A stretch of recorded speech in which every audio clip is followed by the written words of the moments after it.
Hay personajes de ficción que no se entienden por lo que hacen, sino por lo que temen. Y pocos ejemplos son tan claros como el de Cersei Lannister, un personaje que la crítica suele describir como fría, calculadora, incluso cruel. Pero en los próximos minutos vamos a desarmar esa idea pieza por pieza, porque detrás de cada decisión brutal que toma hay algo mucho más simple y mucho más humano: el miedo a perder el control sobre su propio futuro. La pregunta que casi nadie se hace es esta: ¿por qué una mujer tan astuta, tan capaz de leer el tablero político mejor que casi cualquiera a su alrededor, termina una y otra vez destruyendo justo aquello que más le importa proteger? La respuesta empieza en una tienda de campaña oscura, cuando todavía es una niña, frente a Maggie la rana, una adivina que no le lanza ninguna maldición, simplemente le dice una verdad, y lo que esa niña hace con esa verdad va a definir absolutamente todo lo que viene después: su vínculo con sus hijos, el rencor que carga contra Tyrion, y por qué la llegada de Margaery Tyrell no solo la amenaza en lo político, sino que la quiebra por dentro. Al intentar escapar de su destino, Cersei termina construyéndolo con sus propias manos. Cuando entra a esa tienda, no lo hace con miedo ni con curiosidad infantil. Entra como si el lugar ya le perteneciera, tal como probablemente entra Tywin Lannister a cualquier salón. No pregunta con humildad, exige, amenaza a Maggie apenas cruza el umbral, pidiendo conocer su futuro sin titubear. Deténganse un segundo a pensar en esto. Es una niña frente a una mujer a la que todos temen, y su primer instinto no es la cautela, sino la provocación. Eso no es coraje, es el resultado de una crianza que le enseñó que frente a lo desconocido, la única respuesta válida es dominarlo antes de que te domine a ti. Y ahí, incluso antes de escuchar una sola palabra de la profecía, ya entendemos lo esencial de Cersei. No le teme a lo incierto, le teme a no controlarlo. Esa es la semilla de todo lo que sigue.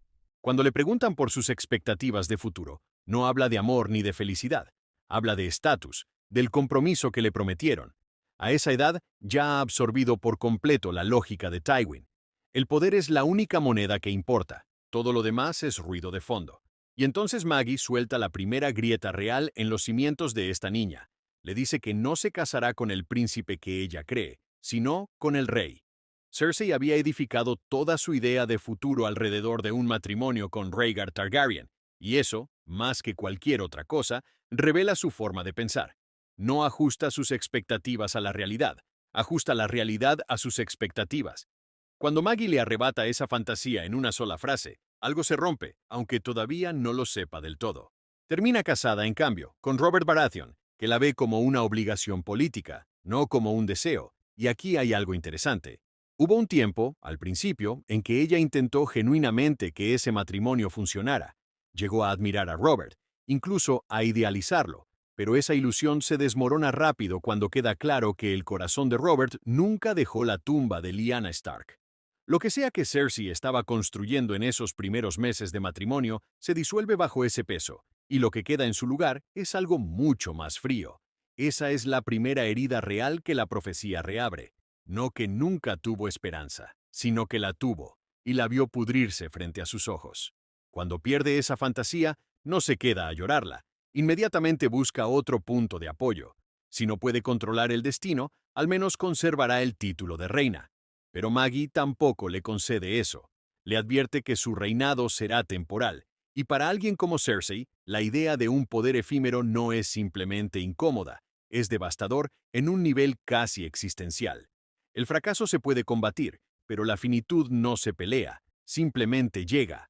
Este es el momento exacto en que la profecía deja de ser una predicción política y se convierte en una amenaza a su propia identidad.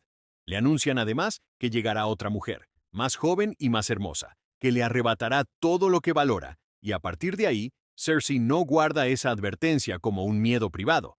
La proyecta hacia afuera, escaneando constantemente el mundo en busca de cualquier cosa que encaje con esa imagen. Y entonces aparece Margaery Tyrell.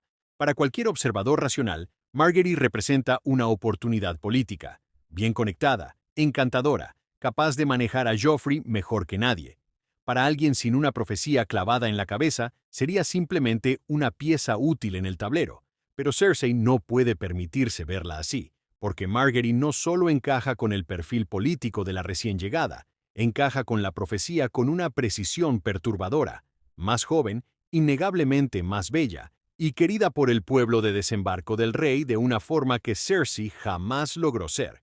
Y peor todavía, Margaery logra algo que Cersei nunca consiguió: conectar de verdad con Joffrey, manipulándolo con sutileza, haciéndolo sentir poderoso en lugar de controlado, y al hacerlo, le arrebata a Cersei lo único que más valora: su influencia sobre su propio hijo. En ese instante, Margaery deja de ser solo una rival. Se convierte en un símbolo, la profecía caminando, vestida con los colores de los Tyrell. Y esto lleva a una de las decisiones más catastróficas de toda la historia. Para destruir a Margaery, Cersei arma al Gorrión Supremo y a la Fe Militante, entregándoles poder institucional, convencida de que podrá dirigirlos hacia su enemiga y luego contenerlos cuando termine el trabajo. No puede. Arrestan a Margaery, luego a Loras, y finalmente vienen por la propia Cersei, que termina encarcelada, humillada y obligada a caminar desnuda por las calles de Desembarco del Rey. Salió a destruir a la reina más joven, y en el camino construyó el instrumento de su propia caída. Le preguntan también si tendrá más hijos con Robert. La respuesta es no. El rey tendrá 20 hijos con otras mujeres, pero ella solo tendrá 3, y los 3 están condenados a morir jóvenes. La mayoría de la gente se queda en la lectura superficial de esta parte. Los bastardos de Robert, la aritmética cruel del destino, pero hay algo mucho más profundo ocurriendo en el plano psicológico.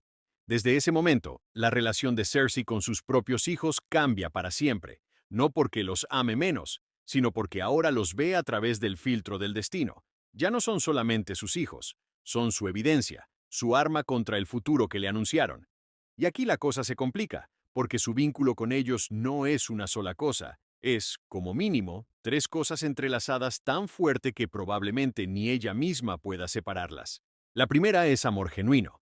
Sus hijos son el único lugar de su vida donde el sentimiento es real, no transaccional. Sería capaz de quemar el mundo entero por ellos.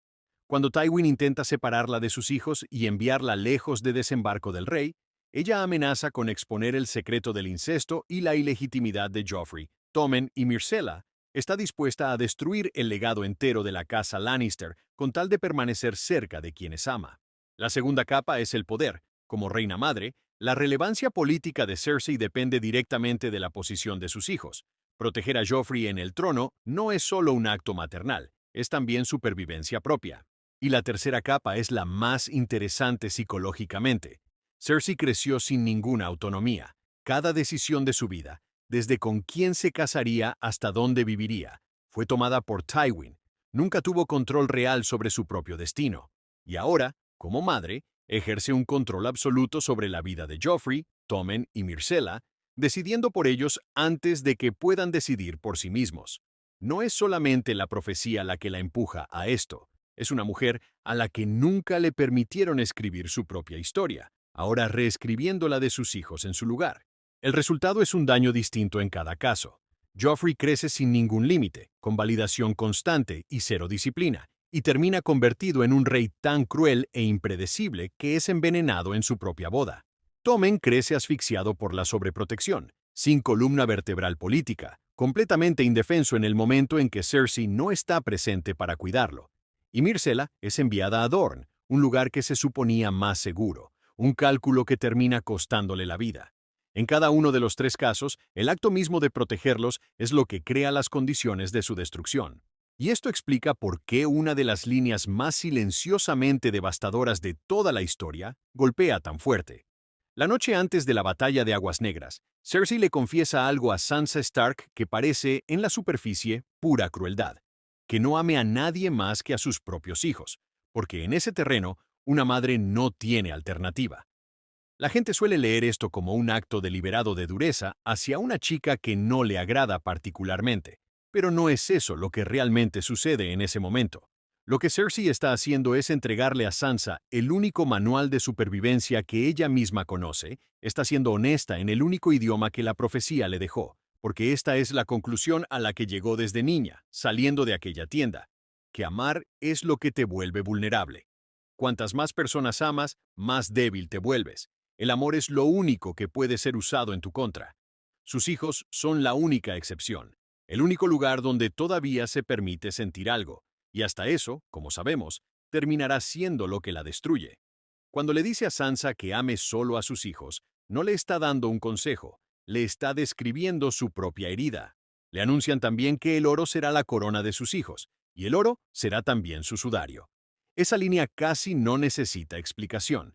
Es profecía en su forma más brutal. Sugiere que Jaime Lannister será el padre de los hijos de Cersei, y que ese mismo oro que los corona terminará por sepultarlos. Sus vidas quedan atadas al oro incluso antes de comenzar. Ahora, para quienes leyeron los libros de George R. Martin, hay una parte de la profecía que la serie de HBO decidió omitir, y podría ser la pieza más importante de todas. En el material original, Maggie le revela algo más, que el Valonqar, palabra en alto valirio que significa hermano menor, en algún momento cerrará las manos alrededor de su garganta pálida y le quitará la vida. Esa parte nunca aparece en la adaptación televisiva, pero en los libros, esa frase lo tiñe absolutamente todo, porque desde ese instante, Tyrion Lannister deja de ser simplemente su hermano, se convierte en una profecía con rostro, alguien a quien tiene que mirar en cada cena familiar, tolerar en los consejos de Tywin y observar acumular influencia que no puede arrebatarle del todo. Cada vez que Tyrion sobrevive a algo que debería haberlo destruido, Cersei no lo interpreta como suerte, lo interpreta como el destino cerrándose sobre ella. Y esto explica algo que la serie nunca terminó de justificar del todo. ¿Por qué el odio de Cersei hacia Tyrion es tan visceral, tan constante y tan desproporcionado frente a lo que él realmente ha hecho? No es solamente que lo culpe por la muerte de su madre en el parto, es que desde niña le dijeron que un hermano menor sería su fin, y cada día que Tyrion sigue con vida es un día más viviendo junto a la amenaza que más teme. Su odio no es racional, es puramente anticipatorio. Existe un dicho que asegura que muchas veces uno se encuentra con su destino justamente en el camino que tomó para evitarlo, y no hay mejor resumen para el arco completo de Cersei Lannister. Todo lo que hace después de salir de esa tienda está organizado alrededor de un único objetivo: impedir lo que Maggie le dijo que pasaría. Aísla a sus hijos para protegerlos, y al hacerlo, los cría sin la fortaleza necesaria para sobrevivir por sí solos. Arma a la fe militante para destruir a Margaery y termina creando una institución lo suficientemente poderosa como para encarcelarla a ella misma. Se niega a soltar el control sobre Tommen, criándolo completamente dependiente de ella. Y cuando decide volar el gran septo de Baelor para eliminar a sus enemigos, matando a Margaery en el proceso, Tommen no logra procesar el horror y se arroja por la ventana de su habitación. Cersei destruye a la mujer que identificó como la reina más joven de la profecía, y en el proceso pierde al último de sus hijos. El sudario dorado que pasó toda su vida intentando evitar, terminó tejiéndolo ella misma, decisión tras decisión, acto de control tras acto de control. Así que si volvemos a esa tienda del comienzo, la escena se siente completamente distinta. Una niña arrogante, filosa, absolutamente convencida de que puede doblegar al mundo a su voluntad, la hija de Tywin Lannister, criada para creer que el poder y la crueldad bastan para controlar cualquier resultado, entra sin sospechar nada, y en cuestión de minutos, esa ilusión empieza a resquebrajarse. Descubre que no se casará con Rhaegar Targaryen, que su reinado tendrá fecha de vencimiento, que otra mujer, algún día, ocupará su lugar, que tendrá 3 hijos, y los 3 están condenados a morir.